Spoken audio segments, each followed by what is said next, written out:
Assalamualaikum warahmatullahi wabarakatuh. Saya Aisyah Fianti, guru kimia di SMA Isbers Miftahul Ulum Sumeneb. Sekolah kami adalah sekolah berbasis pondok pesantren. Di sini, siswa melakukan dua kegiatan pembelajaran.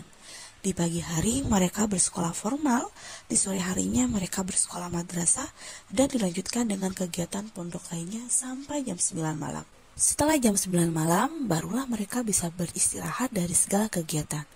Namun, jam istirahat ini kadang tidak digunakan dengan sebaiknya oleh sebagian siswa. Ada yang nongkrong, cangkrukan, atau melakukan aktivitas yang kurang bermanfaat lainnya. Kegiatan yang kurang bermanfaat inilah yang menyebabkan siswa lelah, lesu, mengantuk. Ini tantangan bagi saya untuk meningkatkan semangat dan motivasi belajar siswa, serta mengubah pola aktivitas siswa saat berada di sekolah dan pondok pesantren. Bagaimana caranya? Jawabannya adalah dengan platform Merdeka Mengajar.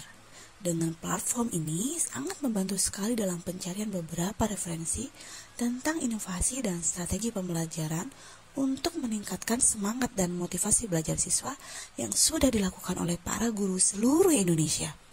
Inovasi dan praktik baik bisa saya tiru dan saya terapkan di kelas saya. Papan ekspresi misalnya, saya melakukan asesmen di awal pembelajaran dengan menggunakan papan ekspresi. Dalam pembuatan papan ekspresi ini, saya melibatkan siswa. Alasan saya kenapa siswa harus dilibatkan, supaya siswa bisa berkreasi sendiri dan menciptakan desain yang menarik sesuai dengan keinginan mereka.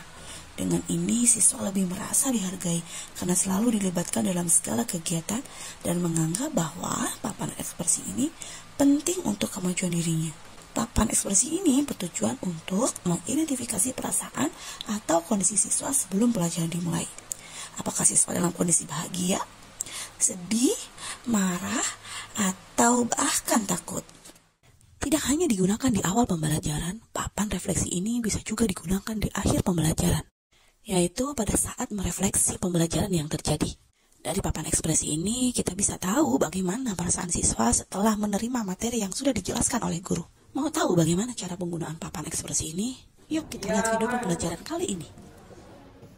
Assalamualaikum warahmatullahi wabarakatuh. Warahmatullahi wabarakatuh. Sudah menjadi kebiasaan, siswa harus mengisi papan ekspresi sebelum pembelajaran dimulai. Yang takut Arif. Dengan berbagi cerita atau curhat, mungkin bisa menjadi salah satu solusi untuk memperbaiki kondisi perasaan mereka. Asesmen di awal pembelajaran ini sangat penting bagi saya. Dengan mengetahui suasana perasaan siswa saat itu, saya bisa mengetahui kesiapan peserta didik untuk mempelajari materi ajar dan mencapai tujuan pembelajaran yang sudah direncanakan. Sebelum pembelajaran dimulai, kondisi perasaan siswa harus bahagia dan senang, supaya mereka bisa menyerap materi dengan baik. Dengan ice breaking dan games, ini bisa mengubah kondisi perasaan siswa yang negatif menjadi positif, yang sedih, marah, bisa menjadi bahagia. Oke, jadi kita sekarang akan belajar tentang alat laboratorium kimia. Assalamualaikum warahmatullahi wabarakatuh. Keterbatasan penggunaan gadget di sekolah kami bukan menjadi suatu halangan bagi saya. Digital literasi harus dilakukan pada setiap pembelajaran. Dengan tujuan pembelajaran kali ini adalah siswa dapat mengidentifikasi dan mengklasifikasi alat laboratorium berdasarkan fungsinya. Dan dimensi profil pelajar Pancasila yang Ibu harapkan muncul pada kalian itu adalah yang pertama bergotong royong. Nanti Ibu harap kalian bisa bekerja sama untuk mengerjakan soal kelompok. Oke? Kemudian yang kedua adalah kalian bisa bernalar kritis. Kalian bisa memecahkan masalah dan mencari solusi. Ini Ibu bawa beberapa contoh alat laboratorium kimia. Ini adalah rak tabung reaksi.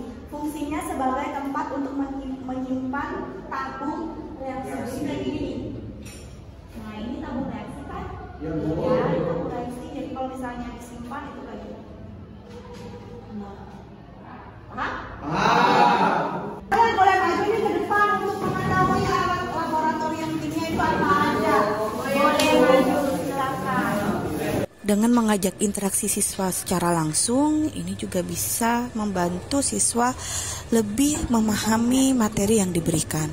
Kalau misalnya kamu mau ambil yang udah dipanaskan kan nggak mungkin pakai tangan, pakai penjepit ya. Nah, jadi aman kalau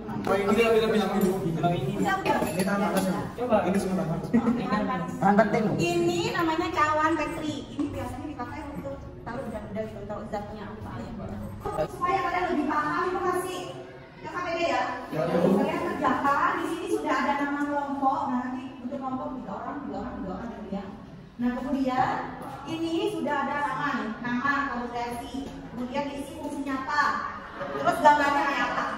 Ya, kalau misalnya pengen tahu wujud nyatanya bisa di yang depan. Lihat kayak apa. Oke? Paham ya? Ini kebanyakan ya. Yang ini kelompok.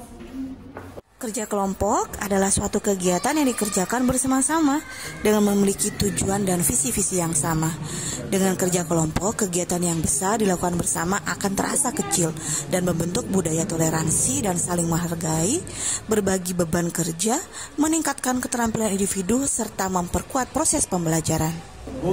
Berperan sebagai fasilitator mempunyai tugas untuk memberikan kemudahan belajar kepada seluruh peserta didik agar mereka dapat belajar dalam suasana yang menyenangkan, gembira, penuh semangat, tidak cemas, dan berani mengemukakan pendapat secara terbuka. Sudah, yang sudah boleh dikumpulkan.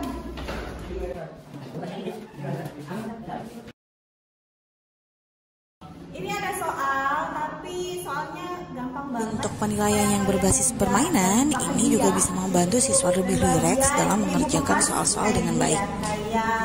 Bentuk penilaian yang bervariasi, ini juga bisa menciptakan suasana pembelajaran yang menyenangkan. Dengan adanya aplikasi yang ada, ini bisa membantu saya berinovasi dalam menciptakan pembelajaran yang menyenangkan di kelas saya.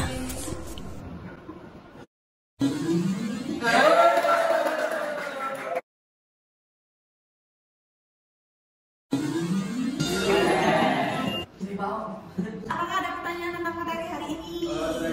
Sudah jelas ya tentang alat kimia, tentang alat laboratorium kimia. Untuk itu, Ibu pengen tahu nih perasaan kalian saat ini setelah menerima pelajaran hari ini. Silakan diisi papan ekspresinya. Dengan papan ekspresi, saya bisa mengetahui perasaan siswa terhadap pembelajaran yang sudah saya lakukan. Gamenya seru, bisa bermain bersama, Dan bisa mengenal. bisa mengenal alat. Untuk pertemuan selanjutnya kita akan belajar tentang simbol keselamatan di laboratorium. Oke, terima kasih untuk hari ini Ibu akhiri. Assalamualaikum warahmatullahi wabarakatuh.